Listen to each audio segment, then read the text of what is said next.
Yo, what's going on? You are about to tune in to episode 5 of the Collin Mazzaratie-Evermore Experience Show, where I'm here to give you my experience dealing with family, friends, love, drag, and the community, honey. Listen, again, this is my experience dealing with all of those areas in my life. Along the way, I will be having special guests come back along. But right now, go grab you a drink, go grab your friends, go grab your foes, and get ready to tune in to episode 5.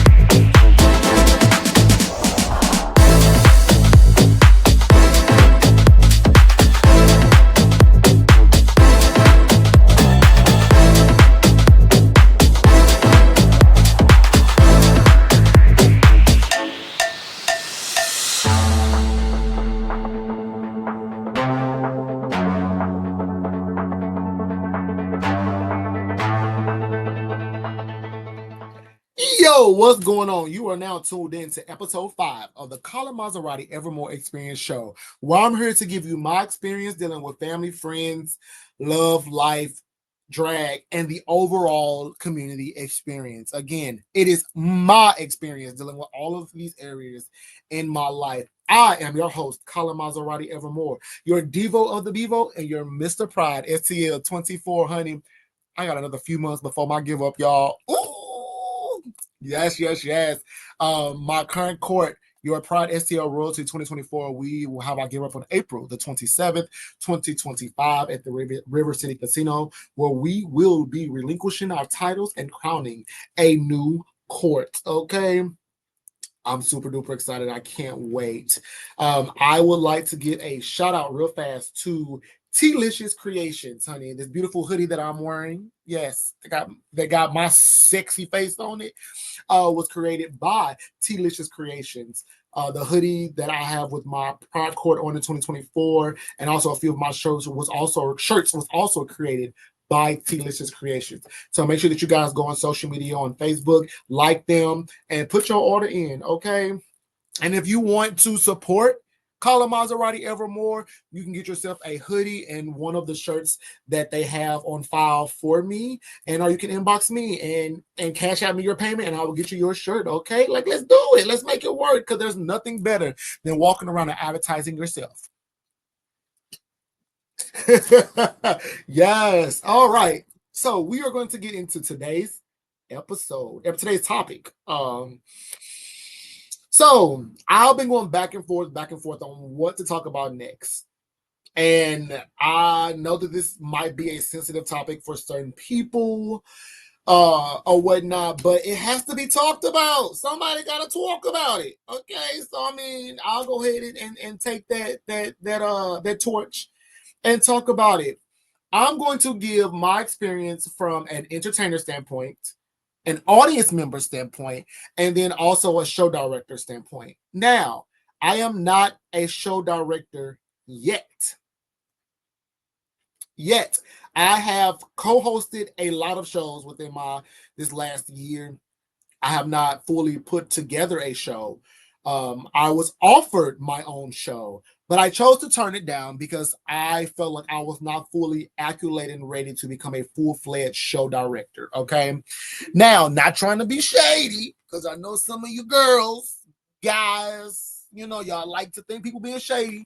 It's not being shady. I wish that some people would have waited before they became show directors and actually got a little more experience in becoming entertainers. Again, I'm not trying to be shady. I'm not, I promise. But I really think that in order to be a great show director, you have to be also a great entertainer and also a leader.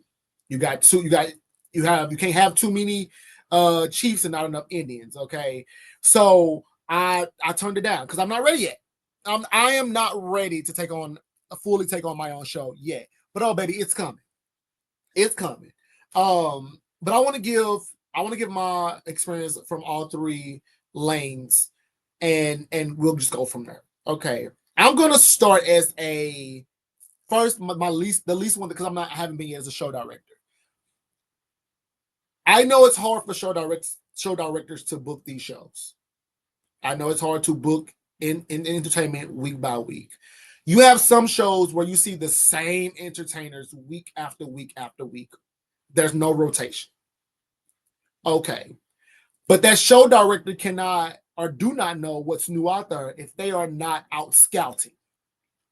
Show directors should at least go out and scout one or two other shows other than their own and outside of their bar at least once or twice a week. If not a week, at least once a week, or whatnot, scouting these other shows, seeing what's out there, bringing something fresh, new to your shows, because all of us deserve a chance. It's enough shows in STL, people, to have literally rotating cast. Now, I get that some show directors are old school. They're not going to book certain genres of drag, but at the same time, if we all advocate a lot more, because it's not just drag queens, it's not just drag kings, it's not just femme fatales, it's not just mixed, it's just not male leads. We are all a unit. Okay, we are a unit, people. And I personally feel if we come together as a unit, all of our shows here in St. Louis will be phenomenal. Phenomenal. I was just out of town recently, and I literally saw each genre of drag on one show, and it was beautiful. Beautiful. Like, to see a drag queen, a drag king, a femme fatale, a mix, and a male lead all on one show. That show was phenomenal. So I really wish that these show directors would actually step outside of their box and give it a chance. I'm not saying every show that you direct needs to have that. What I'm saying is at least one out of the 5 shows you have that month needs to at least be like that. There's nothing wrong with just one show being like that. You got 4 other shows outside of that one. Okay, like, make it work, show directors. Y'all can do it if y'all choose to. But y'all, some show directors just stuck in their own ways, and it's hurtful when I don't see certain show directors out patronizing other shows, but then get mad when you don't come patronize theirs. Well, I'm sorry. What? Can you tell me the last show you was at that you wasn't on, that you sat in the audience actually watched and tipped a girl, a boy, or them or they? Like, oh, I'll wait. So show directors, let's do better in actually patronizing others as well as our own shows, and actually rotating these casts out and giving everyone a chance, because the way things are going right now, at this point in time, nobody's gonna have a show in a minute. But if we stand together, if we come together, if we book every genre, they can't get rid of all of us. Okay? And it's not about one division. It's not just about drag queens, transgenders. It's not just about mix. It's not just about femme fatales. It's not just about the males. It's about all of us. It's not just about kings. It's about all of us as a unit, because it affects our community as a whole. So let's go ahead and reel it on in and book it. Book it. Like, I'm so very sorry. I don't see the problem. Especially if you got 5 shows that month. I don't see what the problem is taking one show and making it a variety show of all genre of drag. Okay. Now, for our entertainers, same thing goes for you. We have to give people something to believe in and see.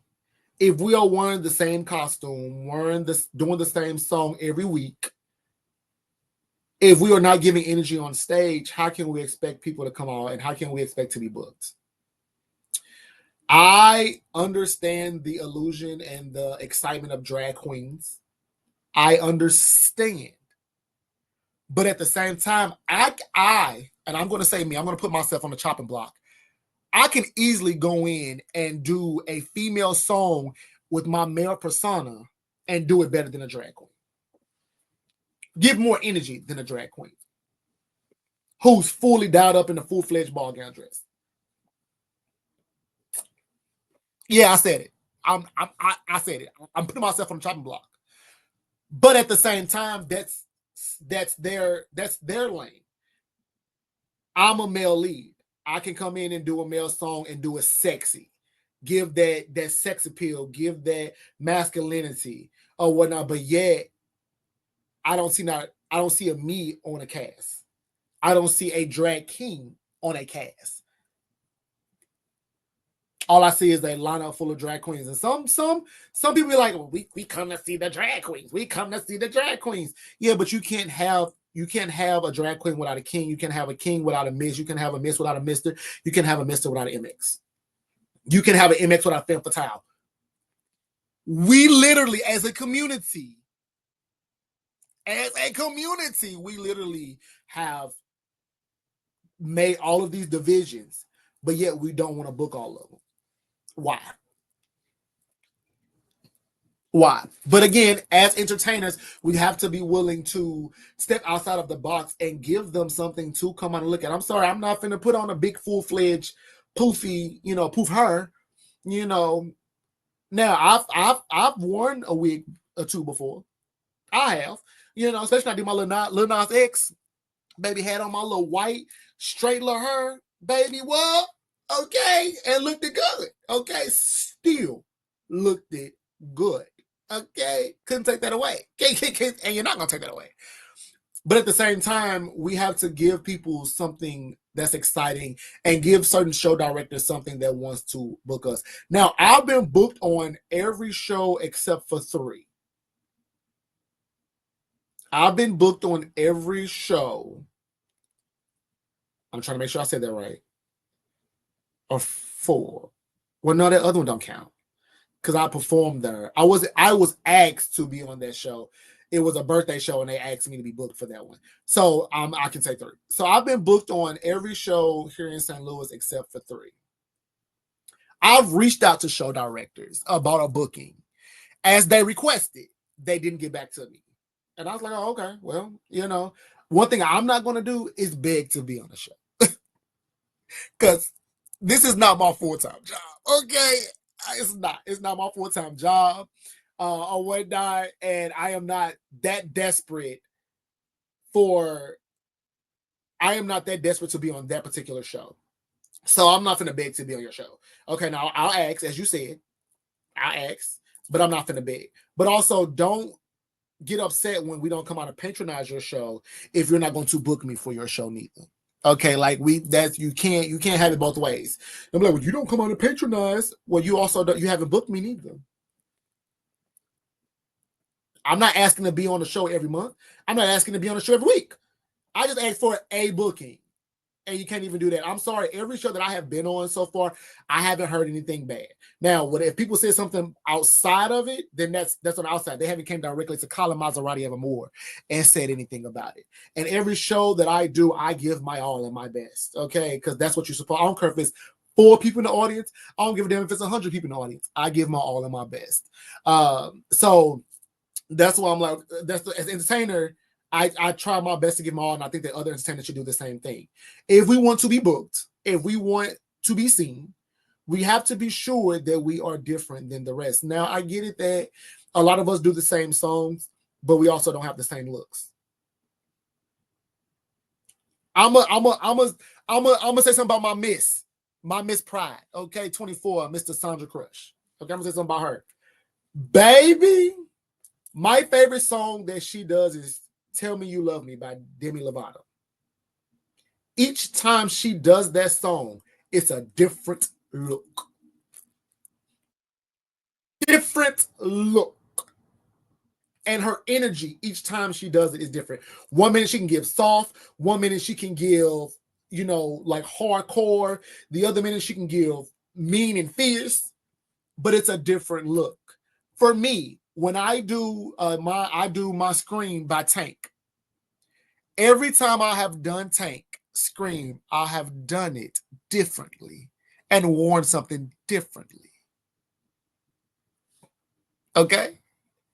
Now that moves me into the audience standpoint view. Or audience view.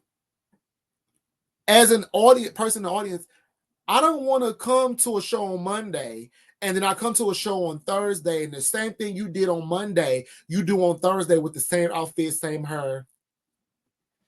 I just saw this. Do the same song, give a different look. Do a different song, give a look. It works out. It has to be something different, but at the same time, we have to feel the energy. The audience have to feel the energy from you in order to give it. For us to give it to you. Okay, because I'm sorry if I'm not feeling what you're doing. I'm sitting in my seat like this. I got in trouble last Thursday at Rising Stars because I was squat down in my seat. Or no, a couple of Thursdays ago. I didn't like what one of the entertainers was doing. I felt that it was not entertaining. I feel like they were just playing. And I was squat down in my seat, and our Miss Wesley and Tiana, she said, Mr. Pride, I need you to sit up in your seat. She was like, we're not doing it. And then later on that night, she got me together. She was like, as a face, as someone who advocates for our community, the way you would squat down was disrespectful. And she said it in the most respectful way ever. And I was like, you know what? You're absolutely right. You're right. I really, but again, because I wasn't feeling what that individual was doing, I was like, oof, why are they on this stage? And I get it. I understand I get it from all points. But the fact that Tiana said she was right. Hey, at all times you need to show, even though you might not like what they're doing, still don't give off that facade because people are watching. Okay, so but as an audience member, and we want to see entertainment. I had a individual inbox me from Little Bevo. We had our Grease versus Hairspray show, and this individual sent me a message in my inbox and said to me, the way you did both of your numbers kept me intrigued. And the fact that you made eye contact that made me feel included with your number, I was like, I did not get that from other performers. And that's not the first time I've gotten a message like that. That's not the first time I've gotten a message like that. I've had other entertainers tell me, baby, the way you pull us in when you perform, it's like, what? So I'm like, okay, great. But at the same time, also, I am not the individual where I am booked all the time. It might seem like I'm booked all the time, but I'm really not. Now back in October, November, December, baby, my schedule was pizzazz. Okay, pizzazz. All right, but lately it hasn't been that way. It's like pulling teeth trying to get on the show. But at the same time, it's because you got so many individuals, but then you also have certain show directors who just refuse to book a male lead on their show. And then if they do book a male lead, it's one they just don't book male leads on their show. Because I don't want to start any problems. We got enough problems in our world. And I know that comment would have started a problem. So I'll leave it alone. But I think that as show directors and I think as show directors, as entertainers, we also need to go out and patronize other shows that we are not a part of. I wish that I could, when I'm on a show, that all these individuals that I go out and support was sitting in the audience and was tipping me. Instead, it's, oh, well, I got this going on, I got that going on. But then, and be in my inbox, I hope to see you at my show. I hope you coming out to my show. I hope. But then let me say, oh, I got something going on. Then it's an issue. I think that I know with everything that's going on in this world, we as an entertainment industry need to come together as a whole and support everybody, each other as a whole. You have certain performers too that sits in the audience and support all the time, even if they're not booked on the show. You have certain entertainers who you rarely see on the show, but they behinds be out at every show supporting. That's hurtful. Because you see them, you give them that recognition, and it's not just one, it's about 3 or 4 of them that literally will be at every show supporting, but not booked on a show. Then you have us title holders who are not out supporting. I'm not saying we have to be out every night, because again, y'all, it's a show every day of the week. Sometimes it's 2 or 3 shows going on a day. I get it. I understand that. But at the same time, as title holders, we need to be much more visible and much more accolade with our community as entertainers. Because again, we want our up and coming entertainers to see that, hey, this is how you, when you win a title, this is how you need to go about it. You need to be out supporting, advocating, and also performing. I get it, so we tired sometimes. I ain't gonna lie to you. It snowed Tuesday. So Tuesday I was not out. Wednesday, last night, it was super cold and I wanted to go out, and I just say, no, and I need to stay in and regroup myself. But not every single day you need to say, oh, well, I'm going through this, I need to stay in. But then, yeah, when you have a show, you expect everybody to come, and then when nobody comes, you on Facebook, on Instagram, like, nobody liked me. Nobody liked me. Nobody came out and supported me. And when the last time you went out and supported somebody? It works both ways. And I'm giving my experience from both ends, okay? For anybody go talking shit, I'm giving experience from my standpoint, okay? So I think that, let me start saying thing. I know that we need to start doing better as a entertainment community, because right now they're trying to take it away and make it illegal for us. So therefore, we need to stand together as a unit and not stand so divided. I love our drag queens. I love our drag kings. I love our femme fatales. I love our mixed entertainers. I love our male leads. We in St. Louis could most definitely be a force to be reckoned with if we came together and actually added all of those units to as one and stop keeping them so divided. I 100% believe that we will be a force to be reckoned with. Okay. I get that this was a heavy episode a little bit, and again, I was not being shady or ignorant. I was not like nitpicking at one particular genre or anything like that. It's just, I think it was an episode and a topic that needed to be talked about that has not been talked about. People get on Facebook and talk about it, but nobody has really come together and say, let's make that change. Let's do that. And so I feel that it needs to happen, because it saddens me as an entertainer when I go to a show and I hear certain individuals only talk about drag kings, or they only talk about drag queens, when we have drag kings, we have femme fatales, we have mixed, we have male leads. Like we have it all. So, and all of us are being targeted, not just one.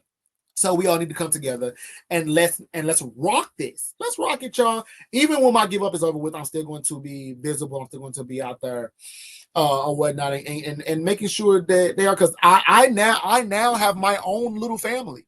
Okay, the house of Evermore. Okay, we are the house of Evermore, the house of many house lights, the house of many stars, the house of many up and coming legends. And so therefore, I have to and will continue to show them that if I can do it, y'all can do it. To show them that what are y'all doing is not in vain. Show them that you should go out and support. I tell them all the time. I'm not saying y'all gotta be at every show. I'm not saying that, but what I'm saying to y'all is go out and support y'all fellow entertainers. Go out and support y'all friends. Go out and support y'all siblings.